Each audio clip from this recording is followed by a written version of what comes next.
আমি জানি যে কোনো সময় মরণ হবে আমার, তবে আমার মনে হয় আমার পরিবারের সঙ্গে আজকে আর সাক্ষাৎ হবে না, আমার বাচ্চাটার জন্য আর মজা নেওয়া হবে না।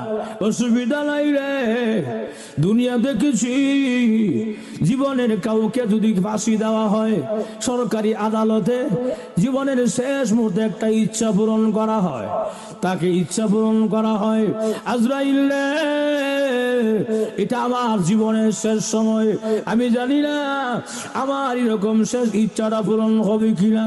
আমার ইচ্ছাটা হইল আমি এখন যা আমার গামছাটা জমিনে বিছাইয়া দিলাম, আমার এখন ওযু আছে, আমি 2 রাকাত নামাজে এখন দাঁড়াইয়া যাব। তবে আমার ইচ্ছা হইল প্রথম রাকাতে আমার গায়ে তুমি হাত দিও না, দ্বিতীয় রাকাতের প্রথম সেজদা আমার গায়ে তুমি হাত দিও না। আজরাইল দ্বিতীয় রাকাতের দ্বিতীয় সেজদা যখন যাব, মেহেরবানি করে তুমি আমাকে মহান আল্লাহর কাছে পৌঁছায়া দিও। ভাইরা আমার, আমি যে কথাটা বুঝাইতে চাই,